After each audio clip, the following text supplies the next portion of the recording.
नमस्कार दोस्तों, स्वागत है आपका आपके अपने YouTube चैनल शर्वरी के कथारंग में। आज हम श्रावण मास महात्म्य का 8वां अध्याय श्रवण करने जा रहे हैं, जिसमें श्रावण मास में किए जाने वाले बुध गुरु व्रत का वर्णन किया गया है। तो आइए प्रारंभ करते हैं श्रावण मास महात्म्य का 8वां अध्याय। ईश्वर बोले, हे सनत कुमार, अब मैं समस्त पापों का नाश करने वाले बुध गुरु व्रत का वर्णन करूंगा, जिसे श्रद्धापूर्वक करके मनुष्य परम सिद्धि प्राप्त करता है। ब्रह्मा जी ने चंद्रमा को ब्राह्मणों के राजा के रूप में अभिषिक्त किया। किसी समय उसने रूप तथा यौवन से संपन्न तारा नामक गुरु पत्नी को देखा। उसकी रूप संपदा से मोहित होकर वह काम के वशीभूत हो गया और उसने अपने घर में रख लिया। इस प्रकार बहुत दिन बीतने पर उसे बुध नामक एक पुत्र हुआ, जो बुद्धिमान, सौंदर्यशाली तथा सभी शुभ लक्षणों से युक्त था। गुरु बृहस्पति को ज्ञात हुआ कि तारा चंद्रमा के घर में स्थित है। तब उन्होंने चंद्रमा से कहा कि मेरी पत्नी को वापस कर दो। अनेक तरह से समझाने पर भी जब चंद्रमा ने तारा को वापस नहीं दिया, तब बृहस्पति ने देवताओं की सभा में जाकर देवराज इंद्र को यह वृत्तांत बतलाया और कहा, हे शक्र, आप देवताओं के राजा हैं, अपनी आज्ञा से आप उसे दिलाए, अन्यथा उस चंद्रमा के द्वारा किया गया पाप आपको ही निसंदेह लगेगा, क्योंकि शास्त्र निर्णय के अनुसार प्रजा के द्वारा किए गए पाप को राजा भोगता है।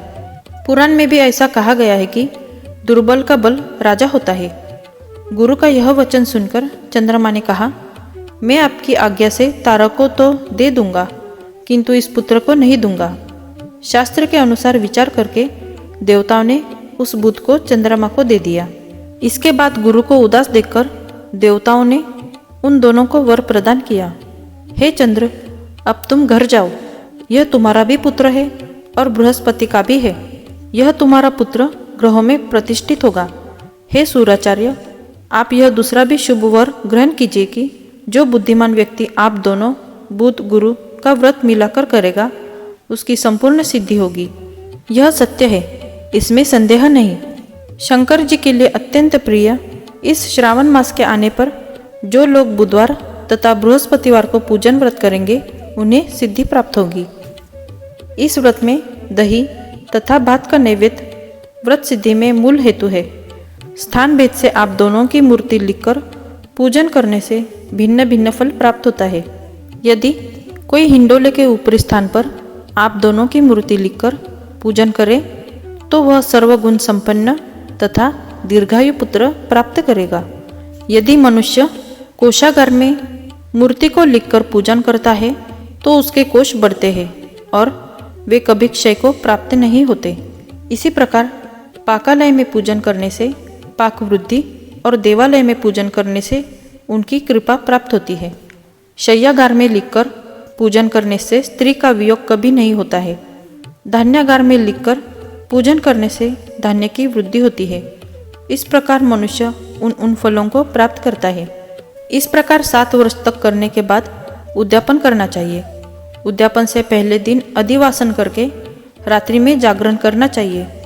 सुवर्ण की प्रतिमा बनाकर विधि पूर्वक 16 उपचारों से पूजन करने के पश्चात तिल, घृत, चारु और अपामार्ग तथा अश्वत्थ से युक्त समिधाओं से होम कराना चाहिए। अंत में पूर्णाहुति देनी चाहिए। उसके बाद मामा व भांजे को प्रयत्नपूर्वक भोजन कराना चाहिए। इसके बाद ब्राह्मणों को तथा अन्य लोगों को भी भोजन कराना चाहिए। स्वयं भी भोजन करना चाहिए। इस विधि से 7 वर्ष तक करने पर मनुष्य सभी मनोरथों को प्राप्त कर लेता है। जो इसे विद्या की कामना से करता है, वह वेद व शास्त्र के अर्थों को जानने वाला होता है। बुध बुद्धि प्रदान करते हैं और गुरु बृहस्पति गुरुता प्रदान करते हैं। सनत कुमार बोले, हे भगवान, आपने जो यह कहा है कि इस अवसर पर मामा तथा भांजे को भोजन कराना चाहिए, यदि बताने योग्य हो तो इसका कारण बताइए। ईश्वर बोले, हे सनत कुमार, पूर्व काल में अत्यंत दीन तथा दरिद्र कोई 2 ब्राह्मण थे। वे दोनों मामा भांजे थे। उदार पूर्ति हेतु परिश्रम पूर्वक भ्रमण करते हुए वे दोनों किसी नगर में अन्न मांगने के लिए गए थे। उन्होंने घर घर में श्रावण मास में प्रत्येक वार को उस वार का व्रत होते हुए देखा, किंतु कहीं भी बुध गुरु का व्रत नहीं देखा। तब उन्होंने बहुत देर तक परस्पर विचार किया कि सभी वारों का व्रत तो सर्वत्र दिखाई पड़ रहा है, किंतु बुध गुरु का कहीं नहीं। अतः चूंकि यह व्रत अनुच्छिष्ट है, इसलिए हम दोनों को चाहिए कि इस शुभ व्रत का अनुष्ठान आदरपूर्वक करें। किंतु हे सनत कुमार, इसकी विधि न जानने के कारण वे दोनों संशय में पड़ गए। तब रात्रि में उन्हें स्वप्न में इस व्रत की विधि दृष्टगोचर हो गई। इसके बाद उन्होंने उसकी विधि के अनुसार व्रत को किया, जिससे उन्होंने अपार संपदा प्राप्त की। प्रतिदिन उनकी संपत्ति बढ़ने लगी और सभी लोगों को ज्ञात भी हो गई। इस प्रकार 7 वर्ष तक करके वे पुत्र व पौत्र आदि से संपन्न हो गए। उसके बाद उनके ऊपर प्रसन्न होकर बुध व गुरु प्रकट हुए और उन्होंने उन दोनों को यह वर दिया, आप दोनों ने हम दोनों के निमित्त इस व्रत को प्रवर्तित किया है। अतः आज से कोई भी इस शुभ व्रत को करे, उसे उस व्रत की समाप्ति पर मामा तथा भांजे को प्रयत्नपूर्वक भोजन कराना चाहिए। इस व्रत के प्रभाव से उसे सभी कामनाओं की परम सिद्धि हो जाती है और अंत में चंद्र सूर्य पर्यंत उसका हमारे लोक में वास होता है। इस प्रकार श्री स्कंद पुराण के अंतर्गत ईश्वर सनत कुमार संवाद में श्रवण मास महात्म्य में बुध गुरु व्रत कथन नामक 8वां अध्याय पूर्ण हुआ।